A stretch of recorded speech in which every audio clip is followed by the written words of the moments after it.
What's up, guys? We're back. It's been a few weeks since our last video. A lot's happened since then. I went to Colorado. Teams played, and we're back. He went to the Jaguar game in I Colorado. did. The Jaguars won in Colorado. That was fun. He said the people that were great. They were very nice to him. They actually the most annoying people were the Jaguar people. Yeah, the Jaguar people were atrociously bad in Denver, so that's fun.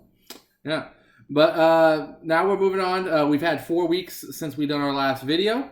A lot's changed in the last 4 weeks. Is it going into week 7 now, right? We're going to week 8. Week 8. We're going to week 8, and it's time we start really getting our roster solidified for the playoff push. Yep, mid-season rankings here. You got to get your if you're not 3 and 4 or better, you got to make moves. This is there to help you to see if you want to make those moves. So, looking at our rankings, we're going to start with quarterback. Our top 3 quarterbacks are Russell Wilson, Lamar Jackson, and Aaron Rodgers. Russell Wilson's an interesting one because he's a guy. The team always plays really, really well, but they don't always win, which is a weird combination. But he's putting up yards on the ground and through the air. He's been on fire for the last few weeks and for the whole season, really. Yeah. Next 3 are going to be Deshaun Watson, Dak Prescott, and then Patrick Mahomes. You know what's interesting about all 6 of those quarterbacks is they're dual threat quarterbacks. They like to run the ball when the pocket collapses. They can throw the ball really, really well, especially in the case of like Patrick Mahomes. And they're somebody who is exciting to watch. And the thing with rushing yards and rushing touchdowns is they're worth more than passing yards and passing touchdowns. So don't undervalue just even 40 rushing yards. That's very valuable. That's 4 points. And if they get a touchdown, 6 points instead of 4. So don't undervalue a running back that can only do 40 yards or something like that. It's very valuable. Yeah, absolutely. But going on to our next grouping of quarterbacks are kind of in that category where they're mostly a pocket passer. Yep, all pocket passes are our next 3. We got Kirk Cousins, Matt Ryan, Matt Stafford. The last few weeks, Kirk Cousins has been lighting it up. He's been great. Diggs is turning it around. Thiel's a little banged up, but the team has been firing on all cylinders, and it's going to be fun to watch in the backstretch of the games. Yep. And then our last 3 rounding out our QB1s is going to be Kyler Murray, been doing pretty good, Jacoby Brissett, and then we listed Tom Brady at 12, just because he's Tom Brady, and we didn't know who else to really put at 12, so he seemed right. I mean, there's a couple of quarterbacks who are outliers who we kind of I think will have future impact for the rest of the season who to keep your eye on. For me, it was Drew Brees with the Saints. He's been on IR since week 2 or 3. And Bridgewater's been doing great in his stead, but when he's healthy, he's going to take back that job and be a starting quarterback the rest of the season. Yep, and I think the other one to look out for is is Carson Wentz on the Eagles because Eagles look great. They look really good. I know they're not the best record. They're 3 and 4. They just lost to Dallas, so everybody's down on them. They got 2 really good running backs. They got 2 really good tight ends, and they got a good receiving core. I think they're going to turn it around. I think Carson Wentz is somebody to look for in the future. And the thing about it for us, for fantasy purposes, I don't care if they win or lose. I just care about who's giving me points. Right. So that's going to round out our QBs. Then we're going to go into wide receivers next. And there's an obvious points-wise wide receiver at number 1, but we still don't put him at number 1 because he's not even number 1 in his own team. But it's Godwin. Chris Godwin's been doing phenomenal on the Buccaneers, but we got Michael Thomas ahead of him, and then Chris Godwin, and then Amari Cooper. Amari Cooper coming to the Cowboys has been the best move of his career. He couldn't have wished for a better trade for him. He fits that offense perfectly, and he's been showing it every game he plays. Yeah. The next 3 are guys we probably all took in the 2nd round or higher, people that we really looked at, and they're doing all right. We got Keenan Allen, Tyreek Hill back finally, and then Devontae Adams just, finally back and killing it with Aaron Rodgers. Absolutely. Yeah. Absolutely. I like them a lot. They're all great guys that you could trade for. Be fairly confident down the stretch they're going to be really good. Keenan Allen slipped a little bit, but he's Keenan Allen. He'll get his catches. He'll come back around. He'll have a 100-catch season. That's what he does. Our next 3, Diggs, Kupp, and Chark. Well, we talked about Diggs a little bit with Kirk Cousins. He was terrible for the first 3 or 4 games, and then he just became who we expected him to be. Then DJ Chark, man, he's fun to watch. He's a Jaguar, so we're a little bit biased on that, but he's also 4th in receiving yards in the season. So it's not just an anomaly. He's doing it week in, week out. And what I gotta say about Chark is, I know a lot of people want to dog on the Jaguars right away, but where would you have put Allen Robinson 4 years ago? Probably around this spot. So he's like that. He's performing that well. So why not put him there? Speaking of the next three, Allen Robinson is number 10. We got, and then we have DeAndre Hopkins and Tyler Lockett. Tyler Lockett is a great receiver if your league does return yards. He's a great receiver if, he's also just a great receiver.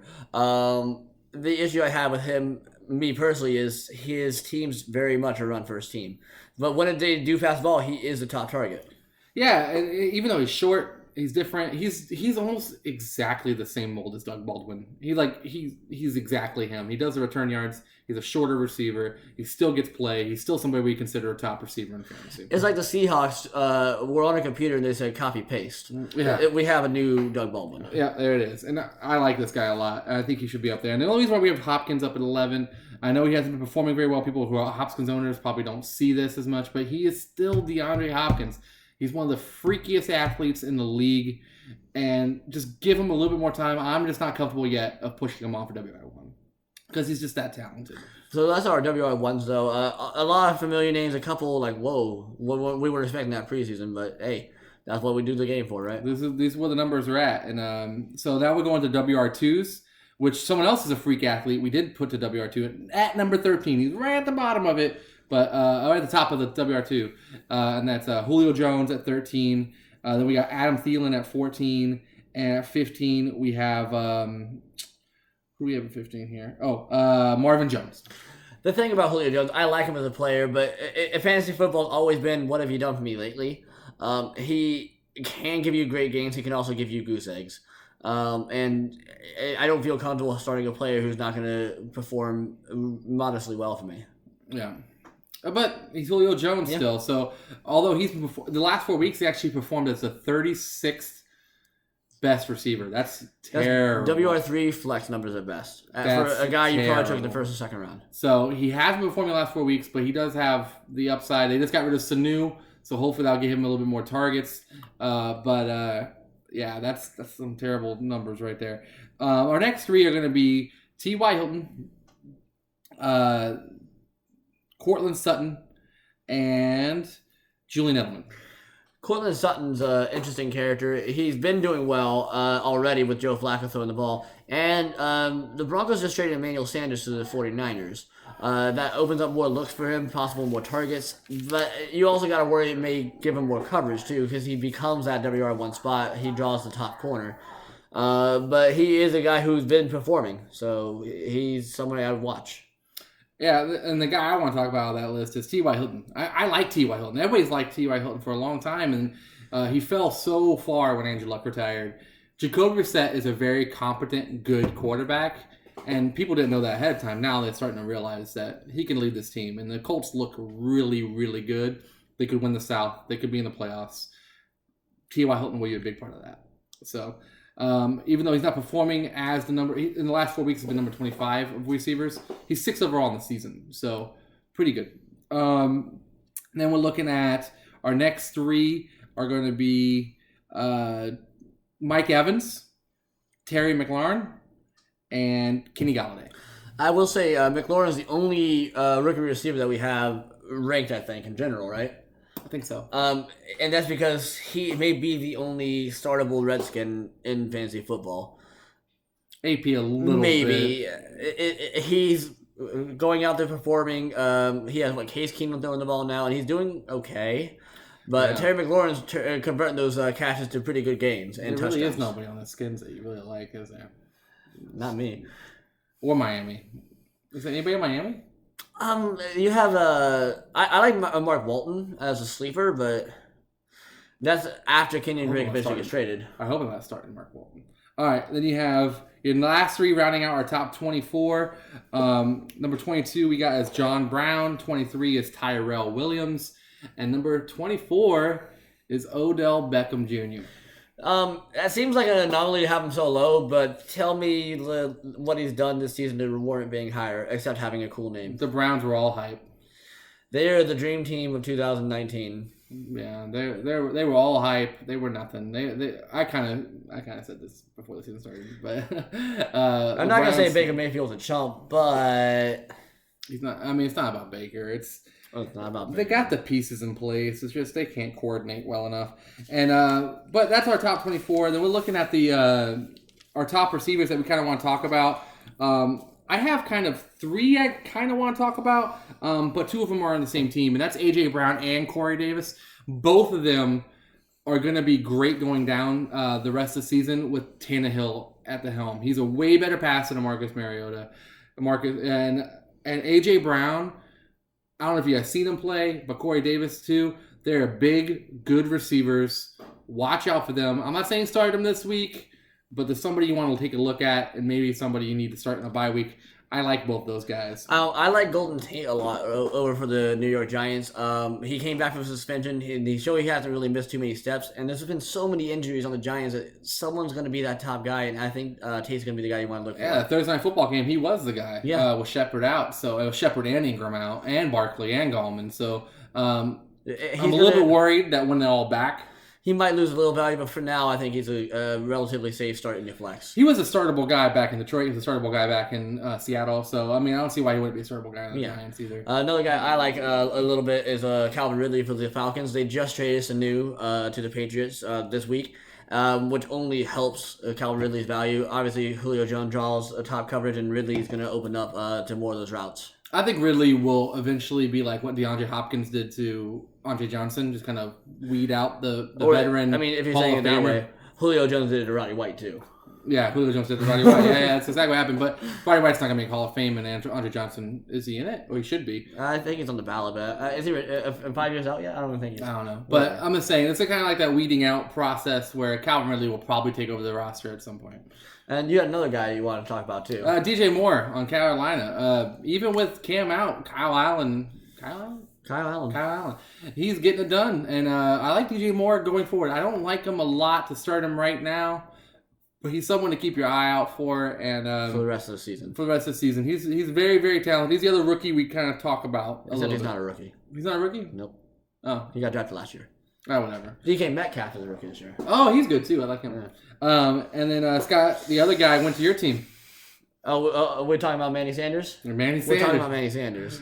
Yeah. That guy went from a team that's going nowhere to an undefeated team. I needed a top threat receiver. Even though Manny's up there in age, he still shows that he has flashes of brilliance. Oh, yeah, he's great. I mean, who's the top receiver for him? I don't know. Is it Marquise Goodwin? Is it Pettis? Dante Pettis? Is it Debo Samuel? Who knows? But now we know. It's Jerry Rice. Jerry Rice, I think. Now we know it's probably Manny Sanders. It may not be this week. It may not be the next week. But he's the kind of talent they needed. That's actually a perfect fit for them. A perfect fit. Moving on. Those are our receivers. We're going to move on to running backs now. Yeah, running backs. There's an obvious number one. I mean, if you think that Christian McCaffrey is not number one, you're wrong. You're wrong. That's just what it is. He's averaging 27 points a game. 27 points a game. That is bonkers. So he's number one. And then we're going to round out our top 3 with Cook and Chubb. There's not much more to say about those two. They're performing. They're performing very, very well. Then the next 3 we're going to go with is Aaron Jones. Been doing very, very good. So we got him at 4 right now. Then we got Zeke Elliott. And then at 6, we put Saquon Barkley coming back from injury. The worry with Aaron Jones has always been, we even said in preseason, he runs the ball for Green Bay. Green Bay has never really committed to one primary back in a very long time. Very long time. And you've seen his downtick with Jamal Williams back. And we'll talk about that more later. But definitely production-wise, he's still up there. He's number 5 overall in the season, number 3 in the last 4 weeks. So he's 4, Zeke at 5. And Barkley at 6. At 7, we got James Conner, who's definitely upticked really well the last few weeks. And 8, we have Leonard Fournette, and then Josh Jacobs at 9. That's another rookie for us. Another rookie. I think back's easy to be a rookie. Is he the last one that's a rookie on our entire list? I don't think we have any tight ends that are rookies. I don't know. We'll get on the list and we'll find out. We'll figure. Josh Jacobs is the most working piece on the bad Raiders offense. Yeah. He's He's great. He's a fantastic player. He's going to be a fantastic player for years to come. I don't think he's going to retire as a Raider. I think that's just where he starts. But one other thing I want to say in this a little bit is Leonard Fournette's having quietly a good season. I just want you guys to know that. Ever since that game in Denver, he's kind of just been upticking, doing better every week. Quietly doing well. People aren't noticing it, but he is performing as the 7th best running back right now. He's doing very well. I'll let you know, we don't usually bring stats into this, but it's kind of important for halfway through the season. Yeah. Then our next 3 are going to be Kamara, Mark Ingram, and then Chris Carson cracking the number W. That's going to round out our RB1s. Kamara, obviously we like him a lot, but he has been getting hurt. His production isn't what we want it to be exactly right now, especially with McCaffrey blowing it out, and they were the 2-3 picks in the draft. But he's still Kamara, and he still has a lot of potential, especially in the weeks 15 to 16 when you're looking at playoffs. Yeah. And then now we're going to go to the top of our next round, and one guy who's been performing very, very well, but a big problem has happened. Melvin Gordon's back. So we got Eckler at 13. He's still being worked into the game plan. That's great, and he's still startable. He's still an RB2. He would have been an RB1, and he was before, but he's not now with Melvin Gordon back. And then we have DJ. DJ. I call him DJ all the time, but it's David Johnson. And then at 15, we have 15. Oh, there he is. Derrick Henry. David Johnson, I've always been a fan of him. I took him in the first round, 4th overall. But he hasn't done great this season. Chase Edmonds had a huge game last week, and I think David Johnson played 3 snaps, even though he was supposed to be active for the game. And then the next 3 are going to be Gurley, Bell, and Devontae Freeman. Not Royce. Devontae Freeman's an interesting character because we thought that he'd be better this season without having Tevin Coleman to take away from some of his carries. But Tevin Coleman wasn't there last year either. Was he not? I'm pretty sure he was. Tevin Coleman wasn't there last year. Regardless. He got hurt last year right at the beginning. No, maybe you're right. Yeah, I'm pretty sure he joined. Either way, his carries have been consistent. He just doesn't get an average of like 3.5 yards a carry. That's not what you really want. Even as if I was running a team, I don't want 3.5 yards a carry. He's still startable, and Gurley's sitting here out this way, but he's Todd Gurley, guys. I mean, he had 21 touchdowns last year. The guy is a beast. He's going to be all right. If he gets just healthy enough to play all these games, he'll be amazing. Then we're going to get to the next 3, which will be 19, which is we got Sony Michel. And at 20, we have Philip Lindsay. And at 21, we have Matt Breida. It's actually, 21 is kind of a tie with Matt Breida and Coleman. Now that Coleman's been healthy, they're going to be like a 2-headed juggernaut in a very good way for the 49ers, but not the best thing for fantasy football fans. I still feel comfortable starting either one right now, though, because the Niners are probably the most balanced team in football right now.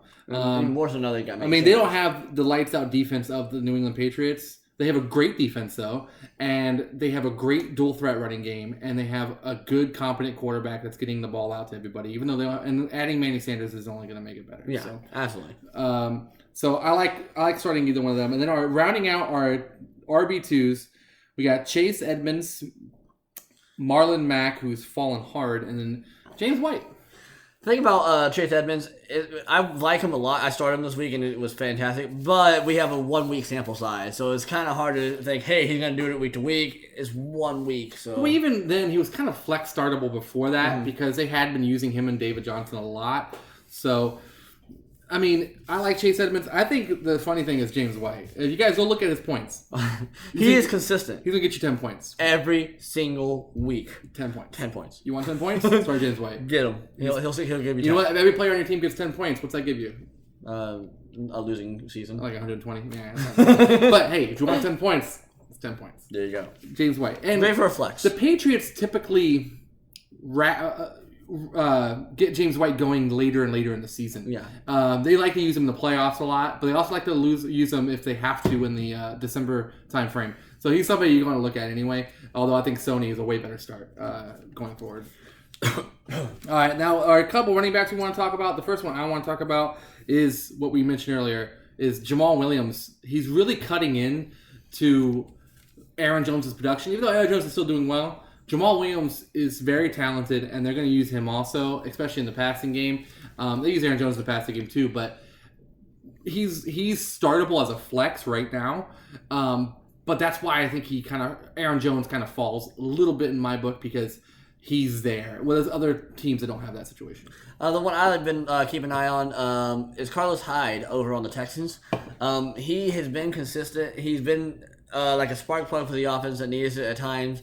He has games where he looks great, like he's an RB1 type of guy, and then he has games where he's like, all right, I'll get like 5 carries for 12 yards. But another one I forgot to list on here that I kind of want to keep an eye on is Joe Mixon. He was a RB1, like fringe RB2, like I just realized we didn't rank him. But that's for good reason. He wasn't in any of our rankings that high enough because he's been performing poorly. But in general, the Bengals have been performing poorly too. It's hard to run the ball when you're down by 3 touchdowns. That's exactly right, and that's crazy because I wrote down the top 40 guys, and then I wrote down how they've been performing, and Mixon wasn't one of them, I guess. I just now realized when you said that just now that he's not on this list. I just realized it because I just traded him. I'm like, oh yeah, that guy wasn't there. That's pretty bad. I mean, we're just trying to use the numbers to guide us, and if somebody is so bad and not even there, I mean, I don't know what to say. I want to say I hope he pulls it around, but I don't know either. And the last running back I want to talk about is somebody who only has value if he gets traded, and there's a good chance he'll get traded. That's Kenyon Drake. If Kenyon Drake ends up on the right roster, he's going to be great. What's the roster that's right for him, though? That's why Indianapolis. Okay, yeah. There's teams that would just benefit so much from him on there. Someone as talented as him, Detroit. There's guys that... they just lost Carry-On, too. Yeah, I think Detroit's a good spot for him, too. Even as a backup behind Dalvin Cook would be good. There's so many spots that Kenyon Drake would be good, and he's being underused in Miami, and they're going to sell the farm because they're just such garbage. They're the worst He's team doing really good at Tampa Bay, actually, too. Yeah, there's a lot of teams. There's a lot of teams that don't have a running back. I mean, the Bengals. I mean, there's a lot of teams. No, that's not the Bengals. But I think the Colts would be a great spot for him. I think it'd be a really good spot for him. I think Jacoby Brissett could use him really well. So someone to look out for, Kenyon Drake. If he gets traded. If he stays on Miami, drop him. Don't just get rid of him at that point. He's not going to do anything. He's garbage. All right, now we're going to go into tight ends, which is pretty simple. Tight end has always been simple, but it's always been hard at the same time. The thing about it is, like, you have like a top like 3 or 4 guys, and everybody else is like, I'll start him. The number one undisputed, which Scott didn't even see coming until I showed him the numbers, is Austin Hooper. Austin Hooper on Atlanta has been the best. 1 in 16? Yeah, he's been the best fantasy tight end, and he's got the best numbers, best production. They lost the news, so you always think that maybe his targets might go up just a little bit, just one or two more targets a game would be fine. And then number 2, we got Darren Waller. He's been amazing. He's been amazing. So they should call him Darren Baller. And then you got Kelsey rounding out the top 3 because he's Kelsey. I mean, he's also been good, but he's Kelsey. He's the guy that people took in the first round. So. Yeah, the only time you took that high. I mean, I don't like using drafts all the time to rank people, but there's a reason why we draft a Travis Kelsey in the first round. There's a reason why. He's talented enough. Even Matt Moore was giving him some options. So our next 3, I think, are pretty obvious, honestly, based on production. That's Ingram, Mark Andrews, and Hunter Henry. Hunter Henry is the tight end. Yeah. Ever since Hunter Henry come back too, he has been on fire. Philip Rivers targets him a lot. He's gotten a few touchdowns, and he's only been back for like 2 or 3 weeks. Yeah, 2 weeks, but small sample size. But he was somebody that people were targeting early in the season because they knew that he had that ability. So then our next 3 are going to be. Watch out for Kittle. Not Kittle. Ingram. He's been hurt, but he's still a top guy if he's playing. I always say that. If somebody is starting their football game, don't go, they might nurse him and he might not get out. Players are going to be cautious on their own injuries, and they're going to be cautious.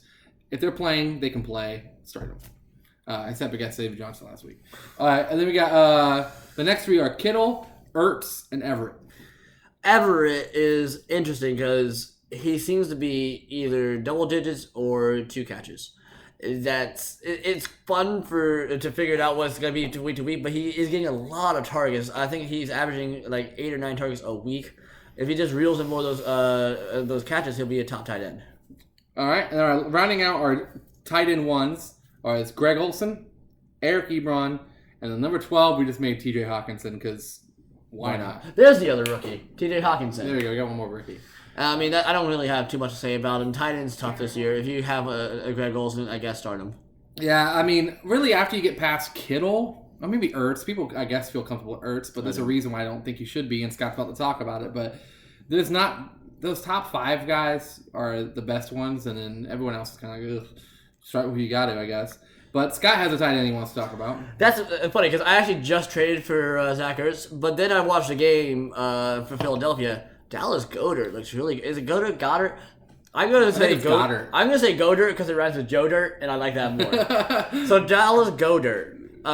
He is Goddard. He's in his second year. He looks pretty sharp over in Philadelphia's offense, and it's a high-profile offense that's gonna throw the ball, and he is a good target for Carson Wentz. It may actually lead to Zach Ertz's departure from Philadelphia. Yeah, and they could probably get a good pick for him if they did it. That'd be great. But they're not ballsy enough. They're not gonna do it. Yeah, they don't have the stones. And then we're gonna talk a little bit about defenses, but not much. Because there's only really one defense you need to worry about starting at all. If you're playing against New England's defense, I'm sorry, but you lost this week. Yeah, New England. I mean, we always say there's the best defense, and that's where San Francisco is at number 2. They're performing at what a normal best defense would do, and we would say they're a notch above the rest, but New England's so far above everyone else, it's ridiculous. It's not even close for fantasy points goes. Like 70 or 80 points more than San Francisco. Yeah, in my league at least, and they're performing better than like WR1s and RB1s. They already have 18 interceptions and 5 touchdowns in 7 games. I mean, the team, if this defense keeps performing the way it is, it might be the best defense of all time. Goodbye 85 Bears, goodbye 2000 Ravens, goodbye 2002 Buccaneers. It might be the 2019 Patriots if this keeps going this way, because it's ridiculous. And if you have them, congratulations on your luck. Nobody knew it was going to be this lights out. Yeah. And if somebody offers you one of those top guys to trade for them, don't do it. Yeah, just keep them. They might be the best player on your roster at the end of the season. I mean, more so than most quarterbacks and tight ends. I mean, they're the 9th best performing fantasy player overall. Right now. Overall. That's over insane. all players. I mean, Patriots are number 1, and I would even, if you wanted to get them, I would maybe give up an RB1 for him. I mean, I could see trading like Alvin Kamara to get New England's defense. Yeah. It's crazy. I mean, I hate saying that phrase. Because it's a defense. Usually they're so interchangeable. They're like, oh, who do I start this week? No matter what, you're starting that defense. Yeah. Every week until they retire. They are such a good defense. And it's not like you had to worry about them getting injured. Like, a defense doesn't get injured. They cycle. They cycle through their players. They're just so good. But and that's they have an easy schedule. That's our rankings list for midseason. A lot of surprises for us. Some players like Joe Mixon get forgotten because they don't perform. And we hope you enjoyed it. All right, thank you guys. We'll see you. We're gonna do one more video, at least before the last few weeks of the season and the playoff crunch going in. So people to target based on matchups. We're gonna do a matchups type video. The matchups are way underrated. People don't really pay attention to them, but they can make or break your season. So we'll look at more of that in the next video because I'm not gonna talk about matchups over the next 8 weeks. I want to talk about it over the next 3 or 4. So, all right, guys. Well, until next time, we'll see you. Monroe Bro signing out.